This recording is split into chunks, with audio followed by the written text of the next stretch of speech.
canta, dança, toca rabeca, violão, entre outros instrumentos. Mas o que é mais importante, ele participa de movimentos, de projetos em defesa dos artistas, da sociedade e da democracia.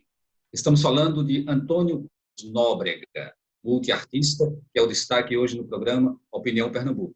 Lembrando que os programas Opinião Pernambuco, eles são exibidos também nas rádios Universitária FM 99.9 e na rádio Paulo Freire AM 820. Então, vamos lá começar o nosso bate-papo. Seja bem-vindo, Antônio Nóbrega. Bom dia, Valdir. Muito obrigado aí pelo convite, viu? E vamos papear. Vamos embora, né? Antônio, você saiu ou não saiu de Pernambuco? A impressão que dá é que você, mesmo sendo um cidadão paulistano, continua aqui entre a gente. Rapaz, eu acho que a pergunta poderia ser um pouco mais ampliada da seguinte maneira, e a resposta vem logo de saída. Você saiu do Brasil ou não? Eu não saí, né? Hoje, a minha visão em relação a Pernambuco, ela se reparte um pouco com a minha visão, a visão é a palavra não é mais adequada, com o meu afeto também por São Paulo. Porque, Valdir, eu já estou há mais tempo em São Paulo do que aqueles anos que eu vivi em Recife. Os 8 primeiros anos de minha vida se passaram no interior de Pernambuco. Meu pai era médico, fazia saúde pública, né? E, naturalmente, nós o acompanhávamos. Então, eu vivi dos 8 até os 30 anos em Recife, 22 anos. Eu tenho 68, então eu já estou aqui com 38 anos da cidade de São Paulo. Embora a cada ano eu passe pelo menos 2 meses aí em Recife, né? Então eu me sinto realmente um cidadão do Brasil, viu? Porque são 2 polos, né, bem distintos, né? Então, eu me sentindo bem nesses 2 polos, eu, portanto, me sinto bem como um ser brasileiro, apesar de você. O Antônio Maria, né, o nosso compositor Antônio Maria, ele fez um caminho meio parecido também, né? Ele foi para o Rio, né? E chegou depois a compor aquela música, Evocação, não sei se é número 1, você deve saber mais do que eu, é uma das evocações, né? E aí ele falava, né? Saudade que eu sinto do Clube das Pais, dos Vassouras. Ai, saudade. Eu sempre confundo o número das evocações, né? Então, 2, né? Né? Por uma delas. Eu cantei, eu cheguei a gravar uma vez, e tem uma gravação muito bonita da Bethânia, né? Você viu Isso. É um encontro muito bom. É um pernambucano que morava no Rio, cantado por uma baiana. Antônio, diga. Onde nasce a tua vocação para tantas habilidades? Você é conhecido como um multiartista. E aí eu já coloquei um pouco na introdução desse programa, né, que você canta, você dança, você toca diversos instrumentos. Como é que você foi descobrindo essa sua diversidade de potencialidades? Bem, quando eu era criança, meu pai, por perceber vocação musical em mim, me colocou para estudar música. Logo quando chegamos em Recife, eu tinha 8, 9 anos, né? E ele era médico de um centro de saúde, encontrou lá um funcionário que tinha uma irmã que era violinista na Orquestra Sinfônica de Recife, e ele disse, vou botar assim para estudar violino. É o que eu estou vendo aqui na minha frente e tal. E deu certo, né? Porque, afinal de contas, eu estou casado com esse instrumento há 60 anos. Né?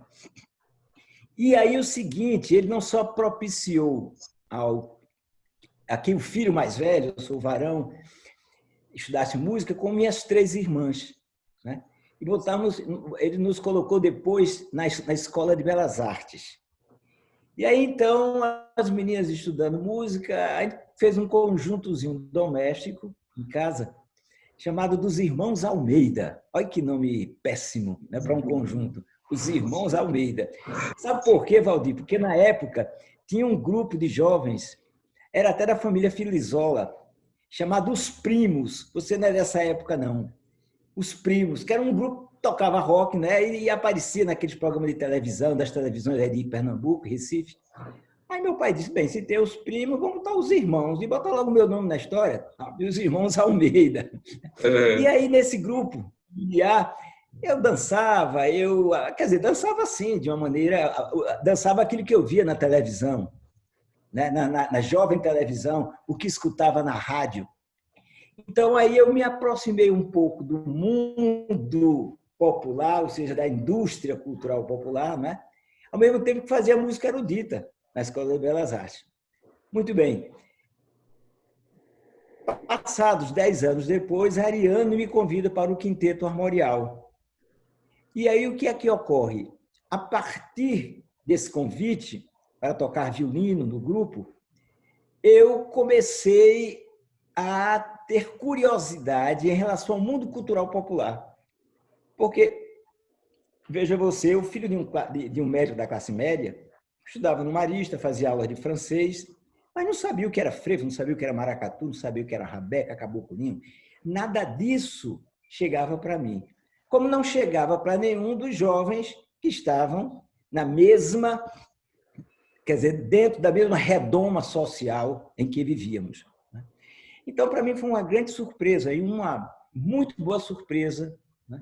Conhecer aquele mundo, porque eu me encantei de tal forma, cujo encanto não só foi intelectual, foi um encanto também físico, né? Então, eu comecei a aprender aquelas danças, eu comecei a estudar frevo com o Nascimento do Passo, comecei a frequentar ensaios, treinos de caboclinhos, comecei a assistir cantorias de parede, de viola, e tudo isso eu fui não só aprender, vendo, mas assimilando, né? Depois de uma cantoria, eu chegava com um cantador, rapaz, que afinação é essa que tu usa? Me mostra aqui. Aí ele mostrava a afinação, eu chegava em casa, pegava um violão e botava. Bem, e aí isso foi se cozinhando, não é? Até que eu resolvi desembocar esse material que eu assimilava nos espetáculos, né? E isso foi crescendo e terminou me batendo com os costados aqui. Terminou desse jeito, né? Desse Exatamente. jeito tão lindo, né? E, quer dizer, na verdade, eu acho que o meu trabalho representa, pelo menos é a tentativa, de fundir os dois universos que estão sempre presentes na cultura brasileira, que é a herança ocidental europeia, que muitas vezes a gente chama de cultura erudita, né? E a herança popular. Eu perguntaria, inclusive, né, se essa a gente não pode chamar de evolução, né? Essa união, porque você acaba tocando os dois. Você toca no momento o violino, depois se toca a rabeca. O violino seria o erudito nessa configuração e a rabeca seria o popular, né? Assim, você se adentra depois nesse universo popular de uma forma tão intensa que nos remete a algo que foi muito traçado pelo Ariano Suassuna, que foi o movimento armorial. Olha, na verdade, se você olhar as fotos e escutar as músicas que eu toco, eu raramente toquei numa rabeca. Eu sempre toquei no violino. E o violino, a rabeca, é um violino rústico. É um violino feito a partir do olhar de um artesão que não teve a sorte, né, de fazer um curso de luteria, por exemplo. Então, ele vê aquele instrumento e dentro dos seus parcos conhecimentos, ele então esculpe aquele instrumento, bota cordas. Ele não tem dinheiro para comprar cordas de violino, bota cordas de cavaquinho, né? Ele não tem aquele material para tornar a madeira mais apta a ter uma sonoridade mais gorda, enfim. O nome rabeca é uma latinização da palavra rebabe, que é o primeiro instrumento de arco que chega na Península Ibérica via Portugal, trazido pelos árabes. Quando os árabes chegam na Península Ibérica, não existia ainda instrumento de fricção, só existia de cordas dedilhadas. O interessante é que esse instrumento, então, a partir desse rebabe primitivo, ele se desenvolve e vai se desenvolver na Itália até chegar-se ao violino. E, em Portugal, esse instrumento, que depois volta para lá, permanece com o nome de rabeca. E quando chega para o Brasil, ele chega com esse nome. Então, é por isso que o músico do meio rural ele chama rabeca, porque lá permaneceu esse nome. Entendeu? Mas a rabeca é um violino rústico. É mais ou menos, sabe qual é a proporção? A gente não vai ao mercado de São José e não compra aqueles pandeirozinhos para levar de presente, de turismo. Então, Isso. a rabeca é a minha proposta. Não dá para você tocar coisas bastante elaboradas ou razoavelmente elaboradas na rabeca, porque é um instrumento limitado, não é? Tanto é que todo músico que acende um pouco a tocar até mais rabeca, ele transforma um pouco naquela rabeca, ele mexe um pouco naquela rabeca, se aproximando do violino. Nóbrega, você falou, né, do seu pai, que era médico, parece que há uma tendência de aproximação sua com quem vem da medicina, né? Como é o caso também do Wilson Freire, né, que é um conterrâneo, que é um colega nosso, né? Se formou, inclusive, no mesmo tempo lá de faculdade, grande poeta Wilson Freire. E aí, né, ele chegou a contribuir com você na música que foi cantada recentemente por vários artistas, e que é, na verdade, um grande mote contra o fascismo, né, que se alastra pelo mundo e que precisa de ser combatido de todas as formas, principalmente através da cultura. Eu queria que você falasse um pouquinho sobre esse projeto, né, o projeto de puxar a sociedade para refletir sobre a necessidade de combater o racismo. O racismo não, o fascismo. Então, a gente tem muitas necessidades pendentes, né? Na civilização, sobretudo europeia, ela trouxe muitas benesses, mas trouxe também um rol, né? Um conjunto de problemas. Então, o racismo é o racismo racial, quer dizer, o racismo, quer dizer, não é? Contra o racismo, contra o fascismo, né? Contra a pobreza, porque há também uma visão discriminatória em relação aos pobres. Então, tudo isso eu acho que nós, como artistas, não podemos deixar passar fora de nossos limites, né? Então, desde o show do Carnaval que eu fiz, aliás, desde o governo Temer, na verdade, que eu já me posiciono através de canções, não só como figura pública, pessoal, mas também como artista. No Carnaval, não sei se você acompanhou, eu fiz um show em que, inclusive, foi dedicado aos jornalistas, que, na época, estavam sendo continuam, né? Acossados pelo governo não gosto de dizer o nome dele, né? Mas o presidente da República. Pelo atual governo. Então, eu acho que nós temos, sim, como artistas, eu acho que nós temos de colocar um pouco a nossa habilidade de criador a favor do nosso pronunciamento, né? Ser um pouco a nossa tribuna, né? Uma ciranda que eu escrevi com o Wilson, eu acho que você está se reportando, não é? Ninguém solta a mão ninguém.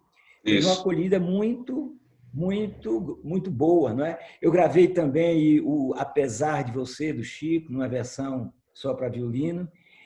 Então, é um esforço que eu acho pequeno, é pouco, né? Mas se nós imaginamos que a classe artística brasileira é muito grande, se cada um contribuir um pouco com a sua posição, marcando a sua presença, a gente pode fazer um pouco alguma barreira contra o rolo compressor, contra o trator compressor, que é terrível, né?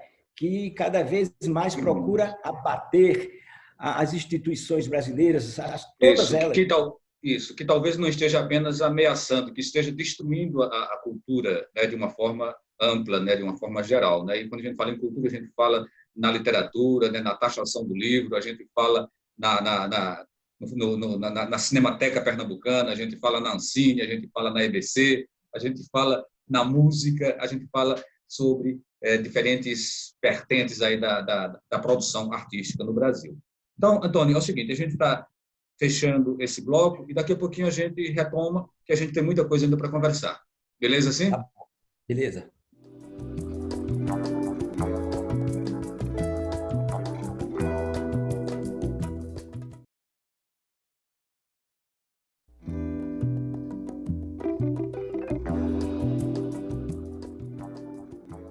Estamos retornando com o programa Opinião Pernambuco, conversando com Antônio Carlos Nóbrega. Nóbrega, existe uma certa cobrança da sociedade de que o artista ele seja engajado, né? Assim como existem várias outras instâncias, né, da produção da arte. E aí, você já tinha falado um pouquinho sobre isso no bloco anterior, mas eu traria agora uma reflexão sobre o teu álbum Rima, onde você chega a trabalhar uma música com Wilson Freire, né? Quem mandou matar Marielle, tá? E aí a gente remete a toda uma onda de violência que se desencadeia no Brasil e que, inclusive, se potencializou com a pandemia. Mas você também tem outra música que diz, né? O poeta é um fingidor, e uma outra, minha voz não silencia, porque poeta não pode calar. Queria que você falasse um pouquinho mais sobre isso. Bem, o álbum Rima, ele tem uma característica que é de que as canções estão todas alicerçadas nos modelos, nas estruturas da poética popular, né? Na chamada cantoria de viola. Eu me utilizo de décimas, de martelos agalopados, galopes, biramás, sextilhas, setilhas. Isso é uma característica, vamos dizer, formal, estrutural. E dentro dessas estruturas, aliás, essa estrutura, habitualmente, eu tenho trabalhado já nos outros CDs, né, com o parceiro Wilson Freire e também com o paraibano Braulio Tavares, que você deve conhecer. Bem, dentro dessas modalidades, eu procurei colocar assuntos diversos, mas, sobretudo, assuntos que refletissem o momento que a gente está vivendo. Então, daí a canção para Marielle, daí a canção Minha Voz Não Silencia, porque poeta não cala, que é um mote que nem é meu. É um mote de uma poetisa de São José do Egito, que é a Isabelle Moreira, uma menina extraordinária que eu até, se me for permitido, acharia uma conversa legal você ter com ela em algum momento. Ela escreve, tem livros publicados, né? É uma voz feminina no mundo da poesia popular. Então, eu vi que deveria fazer assim. Primeiro, porque é um impulso meu, esse de tentar sempre revelar a poética popular, que é uma poética muito forte, muito dinâmica e absolutamente desconhecida fora do mundo nordestino e, basicamente, do mundo sertanejo, né? Então, tinha esse objetivo. E você veja, velho, eu fiz uma pergunta que ainda se tornou irrespondível com o andar da carruagem, pergunta muito simples que os brasileiros já fazem, quem mandou matar Marielle, né? Que vem somar-se a questões como é que a gente resolve esse problema já do Fabrício Queiroz, o problema das falcatruas já tão apontadas, já tão reveladas, né? O problema da rachadinha. Então, a questão é uma questão muito poderosa. Ou seja, já atravessando o muro para uma outra pergunta, o governo ele está vivendo apenas para que o clã Bolsonaro, ou seja, não vá para a cadeia. Tudo que ele está fazendo, se coligando com o Centrão, tentando adquirir uma margem de votação maior no Nordeste, conseguindo ampliar a Bolsa Emergência, tudo é para conseguir se aliar aos poderosos, ser reeleito e não ir para a cadeia, né? Então, nesse processo dele, ele está destruindo tudo que é possível, né? No plano da cultura, no plano... Olha, faltou um remate àquela sua colocação final para ele atender, ou seja, as camadas mais populares, que infelizmente não têm a consciência de compreender o que estamos vivendo, ele vai tirar mais 5, quase 6 bilhões da educação. E mandar para a defesa, né? Exatamente, deslocar para a defesa, para tudo aquilo que coloca uma fortaleza, um muro que o defenda contra as suas falcatruas, né? Agora, o que é mais estúpido nisso é como é que o Congresso está se comportando dessa maneira, né? O Maia o tempo todo parece que está ali, não sei, às vezes briga, às vezes não briga, né? O Supremo Tribunal Federal ninguém compreende, são vozes monocráticas que falam. Então Antônio, diga. Isso. Não, assim, sem querer interromper, né, mas até para poder a gente variar um pouco mais assim as abordagens. Eu queria puxar uma coisa assim que você coloca, né? Quer dizer, há uma retirada de dinheiro da educação E a gente sabe que quem coloca as pessoas no poder é o povo. Só que o povo, ele está sendo preparado de que maneira? Até que ponto está havendo a conscientização, a politização necessária para que as pessoas saibam fazer suas escolhas? Né? Então, assim, me parece um paradoxo. Né? Se você retira do povo esse acesso permanente, contínuo, a uma educação de qualidade, sem manipulação, inclusive, dos livros, né, dos textos que devam chegar às pessoas, você vai dificultando cada vez mais que se chegue ao poder políticos decentes, políticos honestos e que trabalhem em função do povo. Pronto, exatamente. Esse é um mecanismo crônico no Brasil, que sempre existiu, mas agora atinge a sua hipertrofia, ou seja, ele chega ao ponto maior. É uma coisa que se retroalimenta. Ignorância alimenta falta de conhecimento, alimenta a ignorância. E ele se aprimorou em fechar os canais que poderia ainda dar às pessoas um lustre de conhecimento, né? E você veja, velho, esses últimos resultados aí de Datafolha, Ibope, etc., mostra uma avaliação dele que a gente fica sem saber o que fazer, né? Quer dizer, o grau de ignorância, de falta de conhecimento é superlativo, né?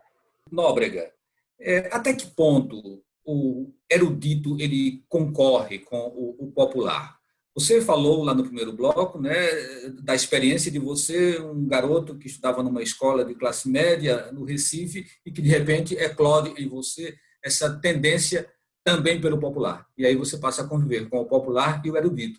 Mas a impressão que a gente tem é que na nossa sociedade o popular é chula, o popular é brega, o popular é menor, né, e que a verdadeira arte é a arte erudita. É como você analisa essa questão, considerando, mais uma vez eu trago de volta, inclusive, o movimento armorial. Ele propunha uma ruptura a essa impressão, a essa percepção equivocada, né? Até que ponto o Ariano Suassuna contribui para que as pessoas entendam que as coisas são, na verdade, monolíticas, ou seja, elas fazem parte de um mesmo bloco. Então, é da natureza da cultura ocidental ser binária, né? Ou é isso ou é aquilo. Então, no meu entender, a cultura chamada de erudita, ela complementa a popular. Na verdade, a erudição é um desenvolvimento de formas primárias.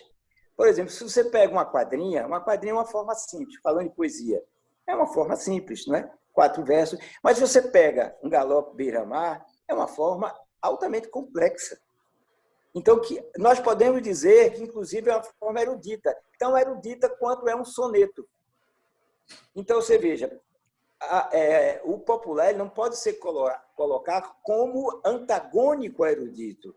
Né? Como tem, por exemplo, dentro do universo do erudito, formas ou produções que se popularizam, no sentido de ser absorvido por bilhões de pessoas. Né? A gente tem que entender que essas duas formas, o que a gente chama habitualmente de erudito, que não é mais do que a tradição europeia, tem que se fundir com aquelas produções, com o universo simbólico, com as representações que foram criadas dentro do substrato popular por índios, negros e uma coisa que é importante de se observar, por portugueses das classes pobres, das classes subalternas. Porque quando a cultura popular brasileira, o lado português dela não veio por meio da classe dominante, não. Veio por meio dos lavradores, gente do meio rural, que vinham da região do norte, do Minho, do Douro, do Alentejo, né? Que é uma coisa que se estuda muito pouco. Quem eram esses portugueses que vieram para o Brasil? São eles que trouxeram folias de reis, são eles que trouxeram formas poéticas, são eles que trouxeram dança de São Gonçalo, que foram se misturando ao caldo afro-indígena e geraram esse monumento que é a cultura popular. E daqui para frente, né, o que a gente pode esperar do Antônio Carlos Nóbrega? Cada vez mais novo? Novíssimo, velho, gente. Olha, eu tô nesse momento dedicando-me muito às ideias, né? Ando escrevendo. Primeiro porque, ao me afeiçoar, ao assimilar corporalmente, fisicamente, o mundo cultural popular, eu também fui procurando entendê-lo. De onde vem essas danças? De onde vem essa manifestação? Né? E nasceu aí uma vontade de tentar historicizar. A gente não tem uma história cultural do mundo popular. Né? A gente vê assim, capoeira, vê frevo. Ah, não, o frevo é da capoeira e para por aí. Mas a capoeira veio de onde? Né? De onde? Então, todas essas coisas eu acho que precisam ser reveladas. A gente precisa estudar.